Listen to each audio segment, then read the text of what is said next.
everyone. My name is John, and welcome back to another episode from the Performance Philosopher. Today, we're talking about the second pillar, the second of four pillars of excellence, or really the four pillars that allow you to get better and get good at anything.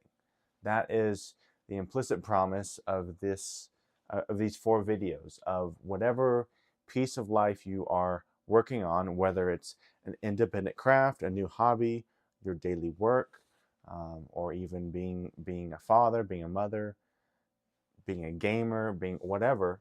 The implicit promise here is that these four pillars, when integrated and when used appropriately, will lead to, I believe, quick and deep improvement in any pursuit that you have.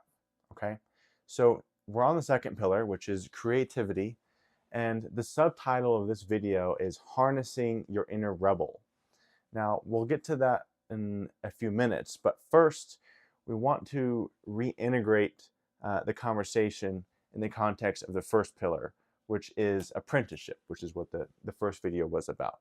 Apprenticeship, which is picking a teacher, picking who you're going to learn from, whether it's someone present or past, and you deciding that you are going to apprentice yourself to their teaching, to learn how they did things, why they did things, and to kind of take on the cloak of that and use that as a way to basically expedite your improvement in a craft. Okay, now each of these four pillars stands on their own and are vital in of their own right, but they also stand in relation to each other, and each pillar attached to one pillar both pulls and contributes to it in vital ways. So creativity in some ways exists in tension with the first pillar, meaning at some point when you apprentice yourself to someone, you need to stop being the student. We need to shed the teacher's skin that we've taken on, shed the cloak, and then there becomes a time for us to differentiate ourselves from our teachers and walk our own path. Now, it's really important, as it says here, that this ability to be creative and to harness this pillar lies in some proportion to our skill, meaning you can be a rebel today. You can rebel against your teachers and say, I'm going my own way. And that may be fine, but it's worth thinking about that there is a time to be a student and then a time to go your own way. And that if someone is not ready to go their own way and they have spurned their teachers, they probably have not learned enough. They're probably not ready to really distinguish themselves in an entire way. All that's to say that the arrogance and the hubris that is a temptation to us all can create creativity, the expression of creativity, in somewhat of a toxic way. Now, the main question here in regards to creativity is, can you be creative? In some ways, that's really the only question here for now. And there are mixed answers there. If you go to a clinical field, looking at psychology and the technical measurements of creativity, the answer is probably not. Probably everyone cannot be creative. But the way that I believe creativity can be harnessed, I think everyone can have a relationship with creativity. Now, there are three expressions of creativity that I believe in, that I think is relevant to you, relevant to me, relevant to everyone. And that is explore, expose, and experiment. Okay? These three E's, I think everyone can do. We may struggle with one or more of them. A super concrete person who is just always in the here and now may have a hard time exploring or asking what's possible, right? This ability to separate ourselves briefly from the moment-to-moment interaction in our lives is harnessing this first E, explore what's possible. And to explore, we must simply ask, what is possible? Is this possible? Is it possible for me to have some more free time and still maintain my job? Is it possible for me to really get better at this game I am playing instead of being stuck at an ELO or something like that, right? opening yourself up to the possibility takes some courage, but it is in that act of asking that creative energy meets us at least halfway, right? So that's the first E, explore what's possible. The second E is expose. Expose yourself to novel experiences and ideas. All this really means is try it all. Try it all. Now, there's obviously some discretion advised with that, right? But in a general sense, if you have the opportunity to do something new, it can be as simple as going to a new restaurant, right? Or reading a new book, or trying a new game mode, or going to a conference for your work that you might not usually go to. By exposing yourself to new visceral experiences, it takes the burden off of having to be creative, of, oh, I have to come up with the best idea to handle these 5 or 6 different things that are in tension with me. When instead, if we open ourselves to a spirit of exposure, which is trying new things, our tank of past experiences to reference upon will be filled up. And it actually makes creativity a lot more intuitive, because it's sort of a way to hack creativity. If you don't find that you are a creative person by default, that you struggle to come up with different ways of doing things, or whatever expression it may be, if you have a history, a personal history of experiencing a lot of different things, going to different places, trying new restaurants, trying new drinks, trying new jobs, trying new books, trying new friends, whatever it is, if you have that pot of personal history to reference from, that makes it a lot easier to be creative, right? Because you can use your past experiences to be able to anticipate and to generate new ideas in the moment, right? Okay, so that's the first two. We ask ourselves, we ask what's possible, and then we expose ourselves to new things, we try it all. And then 3, we experiment. We combine new things that haven't been combined before, or that at least we haven't combined, and then maybe we separate things that have been combined. Okay, this can take all sorts of expressions. But for example, when you're in sports, a combination of things may be a certain moveset that you're combining that haven't really been combined before. Or when you're at work, maybe it's bringing in some, maybe a self-help modality like a habits book or something like that into your workplace, and you are being creative in your workplace, and you're bringing more of yourself to your work, and you shape your work habits according to not just what the cultural norms are there, but also what you choose to invest in your work. So we explore what's possible, we expose ourselves to new experiences, and then we experiment with what we have. We combine new things, we separate things, and we bring things to new contexts. And all of these, you could argue, are overlapping. In a Venn diagram, they would have large overlapping properties. And I think that's good, because in that overlapping place, when we use all 3 of these, that is the sweet spot where we can create, at least artificially create, the ability to create things, right? Now, there's somewhat of a clinical question here of, can everyone be a novelist or a playwright or an actor? And the answer is probably not. And I think that when we say, I can't be an actor, or I can't be a playwright, or I can't be X, Y, or Z, it's somewhat of an excuse for us not to engage ourselves with creative habits.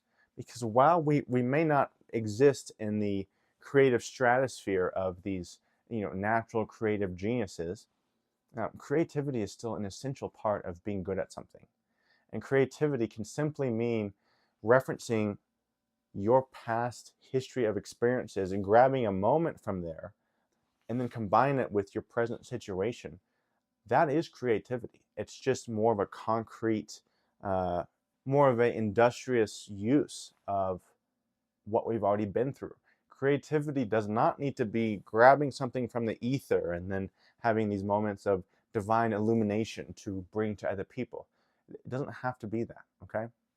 So explore, ask what's possible, expose, try new things, and experiment, combine and separate with what you have found through the exploration and the exposure, okay? So going to further in this conversation between the deeper relationships between the pillars, we talked about apprenticeship and creativity. We must at some point shed the skin of our teachers. We must become our own people.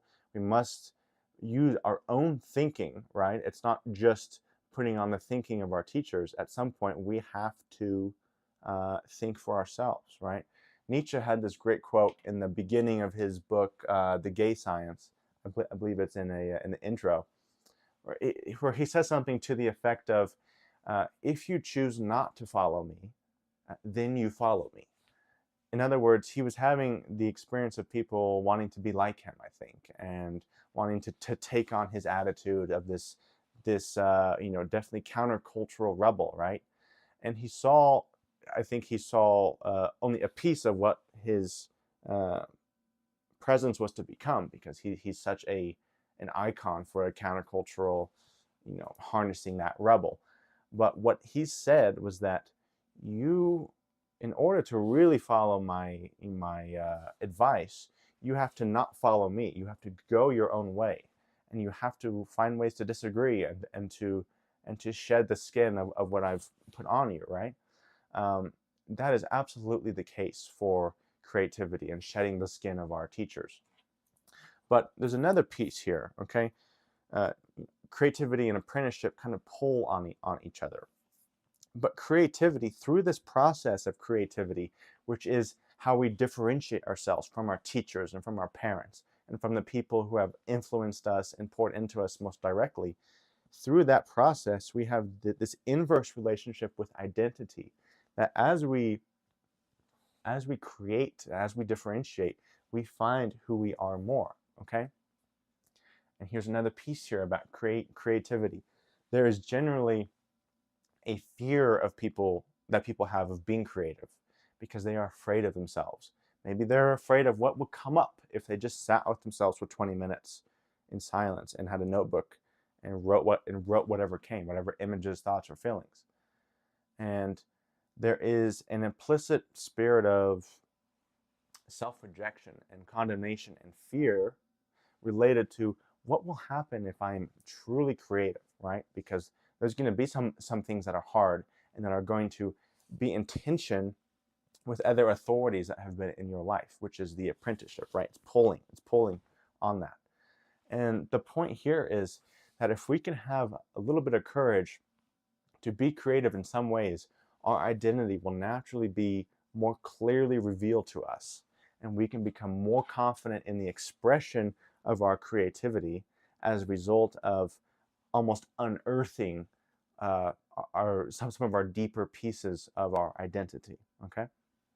Now, lastly, I've hinted at this a bit, but I think there is one singular hack to create the energy of creativity, and that is challenge the rules. In any craft, in any pursuit, there are an accepted way of doing things. There is a standard of rules that you do it this way and not that way. In order to generate creativity, we must first familiarize ourselves with the rules. We must apprentice ourselves to the craft. In basketball, you apprentice yourself to the history of the game, to the rules, to the accepted techniques of doing things, right? And then once we get competent at those, and once we see the boundaries clearly, then maybe we take a couple of those spots and we break through them. We snap the rules and we see what's on the other side. For example, in basketball, it's taught, when you're doing a layup, you always jump off the hand that does the layup is also the leg that rises. You jump off the opposite leg of the layup that you do. But if everyone knows that and they can predict how to defend you and block your shot, why not learn how to do a layup off the opposite foot? Do you know how much more dynamic that's going to make you? Of course, you should still learn to do it the right way first. But then, once you've mastered that, why not break those rules and experiment, right? There's a lot of quotes about creativity that basically say, um, you got to learn the rules first so that you can break the rules, so that you can establish your own technique and your own game or your own expression of your craft, right? So, whatever craft you're in, whether it's video games or knitting or reading, people have a lot of ideas about how you should read and take notes. And it can be great to download those techniques, but at some point, you should, if you want to generate creativity, break some of those expectations, break some of those ground rules, and see what happens. See what you find. For example, on the basketball topic, there's an NBA player named Kyrie Irving who is a savant, among other things. But he does things so strangely and so unorthodox, in such an unorthodox way, that he allowed himself to become a master of the base way of doing something, and then through creativity, through challenging those normal ways of doing things, he has become one of the most unique players in the game because he gives himself permission and space to not always have to do things the way other people think they should be done. And it shows. He's very hard to guard, among other things, right? So that is the quickest way to generate creativity, is breaking the rules, challenging the rules, and then seeing what combinations may happen after that. But to drive the point home, as I said in the beginning of the lecture, being the rebel, the rebel, and leading a rebellion, so to speak, within this pillar, in my opinion, if it's going to be done well, it has to be done with the first step being you were a good student. You took on your teacher, you apprenticed yourself to the right way of doing things in terms of what the teacher may thought. And then once you become learned, once you become educated and skilled in that way, then you go your own way. If you think about people from history like Carl Jung and Sigmund Freud, Jung at some point felt he had to split from Freud. But it was after he learned all he could, after he was able to use his teacher's techniques extremely well, then he realized he had to go a different way. Not, through some complicated processes, but the point is still there, that is an archetype of a teacher and a student growing together, and the student absorbing all he can from the teacher. But at some point, if he's going to develop and be as excellent as he can be, he has to split off, at least in some domains, right? This is very important, a way to ensure that we remain separate from our influencers, right? It's okay to be soaked up and put on the cloak of our teachers, but at some point, if we're afraid to challenge them, if we're afraid to challenge those norms, we become a slave to their authority, and we can never take that next step to becoming the excellent expression of ourselves and of our skill that we have the capacity for, okay? So challenge the rules after you could use the rules and respect the rules well. Rebellion is earned, but then it's yours for the taking when you're ready, okay?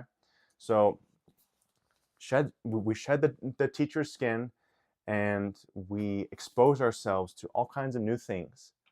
And through that, we reach this next level of excellence of the expression of whatever craft that you use, okay? All right, well, thanks for tuning in. We have 2 more lectures on the other 2 pillars, which will be coming soon, I hope. And yeah, let me know what you think in the comments about your experience with creativity, if you have any. And if something to consider is if you think that creativity is innate, or if it's something that through the proper channels we can all use in some way, right? So anyway, folks, thanks for watching, thanks for stopping by, and we'll see you next time. Bye.